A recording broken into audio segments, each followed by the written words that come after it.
ಈ ಒಂದು ವಿಡಿಯೋದಲ್ಲಿ ನಿಮಗೇನು ಭಾರತದ ಭೂಪಟವನ್ನು ಕೊಟ್ಟಿರ್ತಾರೆ, ಆ ಭಾರತದ ಭೂಪಟದಲ್ಲಿ ಕೆಲವೊಂದು ಐತಿಹಾಸಿಕ ಸ್ಥಳಗಳನ್ನು ಅವ್ರು ಕೊಟ್ಟಿರ್ತಾರೆ. ಅದನ್ನು ಗುರುತು ಮಾಡಿ ಆ ಸ್ಥಳದ ಬಗ್ಗೆ ಪ್ರತಿಯೊಂದು 2 ವಾಕ್ಯದಲ್ಲಿ ವಿವರಣೆಯನ್ನು ಬರಿಬೇಕಾಗತ್ತೆ. ಅವರು ಯಾವ ಒಂದು ಸ್ಥಳವನ್ನು ಗುರುತಿಸಿ ಅಂತ ಕೊಟ್ಟಿರ್ತಾರೋ ಅದನ್ನು ಸರಿಯಾಗಿ ಫಸ್ಟ್ ಗುರುತಿಸಿ ಅದರ ಬಗ್ಗೆ 1 by 1 ಬರಿತಾ ಹೋಗಬೇಕು. ನಾನು ಒಂದಿಷ್ಟು ಸ್ಥಳಗಳನ್ನು ಇಲ್ಲಿ ಪಟ್ಟಿ ಮಾಡಿ ಅದರ ಬಗ್ಗೆ ವಿವರಣೆಯನ್ನು ಕೊಟ್ಟಿದ್ದೀನಿ. ನೀವು ನೋಡ್ಕೊಳ್ಳಿ, ಇವತ್ತಿನ ಎಕ್ಸಾಮಿಗೆ ನಿಮಗೆ ಹೆಲ್ಪ್ ಆಗ್ಬೋದು. ನಂಬರ್ 1 ಪಾಂಡಿಚೇರಿ. ಇದು ಮದ್ರಾಸ್ನ ದಕ್ಷಿಣಕ್ಕೆ ಕೋರಮಂಡಲ ತೀರ ಪ್ರದೇಶದಲ್ಲಿದೆ. ಇದು ಭಾರತದಲ್ಲಿ ಫ್ರೆಂಚರ ರಾಜಧಾನಿಯಾಗಿತ್ತು. ಬಾಂಬೆ ಮಹಾರಾಷ್ಟ್ರದ ರಾಜಧಾನಿಯಾಗಿದೆ. ಇದು ಭಾರತದ ಪಶ್ಚಿಮ ತೀರದಲ್ಲಿ ಬ್ರಿಟಿಷರ ಪ್ರಮುಖ ನೆಲೆಯಾಗಿತ್ತು.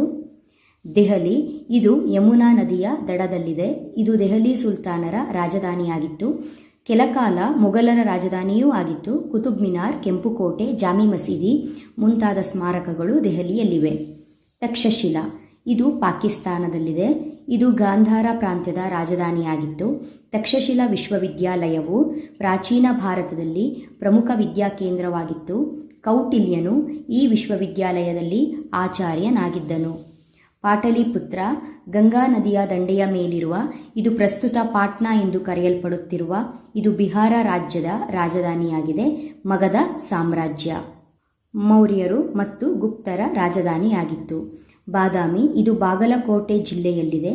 ಬಾದಾಮಿಯ ಆರಂಭಿಕ ಹೆಸರು ವಾತಾಪಿಯಾಗಿದ್ದು ಇದು ಚಾಲುಕ್ಯರ ರಾಜಧಾನಿಯಾಗಿತ್ತು. ಇದು ಗುಹಾಂತರ ದೇವಾಲಯಗಳಿಗೆ ಪ್ರಸಿದ್ಧಿಯಾಗಿದೆ. ನೆಕ್ಸ್ಟು ಹರಪ್ಪ. ಇದು ಸಿಂಧೂ ನಾಗರಿಕತೆಯ ಪ್ರಮುಖ ನಿವೇಶನಗಳಲ್ಲಿ ಒಂದಾಗಿದೆ. ಇದು ರಾವಿ ನದಿಯ ದಡದಲ್ಲಿದೆ. ಮಹಾ ಉಗ್ರಾಣ ಇಲ್ಲಿ ಕಂಡುಬರುವ ಪ್ರಮುಖ ಕಟ್ಟಡವಾಗಿದೆ. ನೆಕ್ಸ್ಟು ಪಾಣಿಪತ್. ಇದು ಹರಿಯಾಣ ರಾಜ್ಯದಲ್ಲಿದೆ. ಭಾರತದ ಇತಿಹಾಸದಲ್ಲಿ ಇದೊಂದು ಪ್ರಸಿದ್ಧ ಕದನ ಭೂಮಿಯಾಗಿದ್ದು ಇಲ್ಲಿ 3 ಪ್ರಮುಖ ಕದನಗಳು ಜರುಗಿದವು. ದೇವಗಿರಿ ಇದು ಮಹಾರಾಷ್ಟ್ರದಲ್ಲಿದೆ. ಅಲ್ಲಾವುದ್ದೀನ್ ಖಿಲ್ಜಿಯು ಈ ನಗರದ ಮೇಲೆ ದಂಡಯಾತ್ರೆಗಳನ್ನು ಕೈಗೊಂಡನು. ಅಥವಾ ದೇವಗಿರಿ ಕಾನ್ಸೆಪ್ಟು ಮೊಹಮ್ಮದ್ ಬಿನ್ ತುಗ್ಲಕ್ ಬಗ್ಗೆ ನೀವೇನು ಓದ್ಕೊಂಡಿರ್ತೀರಿ ಆ 2 ಸೆಂಟೆನ್ಸನ್ನು ಬರೀಬಹುದು. ಆಗ್ರಾ ಇದು ಉತ್ತರ ಪ್ರದೇಶದಲ್ಲಿ ಯಮುನಾ ನದಿಯ ದಡದ ಮೇಲಿದೆ. ಇದನ್ನು ಸಿಕಂದರ್ ಲೋಧಿಯು ನಿರ್ಮಿಸಿದನು. ತಾಜ್ ಮಹಲ್ ಆಗ್ರಾದಲ್ಲಿರುವ ಅತ್ಯಂತ ಪ್ರಮುಖ ಸ್ಮಾರಕ. ಬಿಜಾಪುರ ಕರ್ನಾಟಕದ ಎತ್ತರ ಭಾಗದಲ್ಲಿರುವ, ಇದು ಆದಿಲ್ ಶಾಹಿಗಳ ರಾಜಧಾನಿಯಾಗಿತ್ತು. ಗೋಳಗುಮ್ಮಟ, ಇಬ್ರಾಹಿಂ ರೋಜಾ ಮುಂತಾದವು ಇಲ್ಲಿವೆ.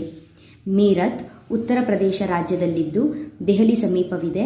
ಭಾರತದ ಮೊದಲ ಸ್ವಾತಂತ್ರ್ಯ ಸಂಗ್ರಾಮದ ಪ್ರಮುಖ ಕೇಂದ್ರವಾಗಿತ್ತು. ದಂಡಿ ಇದು ಗುಜರಾತಿನ ಪಶ್ಚಿಮ ತೀರದಲ್ಲಿದೆ. ಮಹಾತ್ಮ ಗಾಂಧೀಜಿಯವರು ಉಪ್ಪಿನ ಸತ್ಯಾಗ್ರಹ ಚಳುವಳಿಯನ್ನು ಇಲ್ಲಿಂದ ಆರಂಭಿಸಿದರು. ಮುಂದಿನ ವಿಡಿಯೋದಲ್ಲಿ ಮತ್ತೆ ಸಿಗ್ತೀನಿ. ಅಲ್ಲಿವರೆಗೂ ಚೆನ್ನಾಗಿ ಓದ್ಕೊಳ್ಳಿ. Thank you. All the best.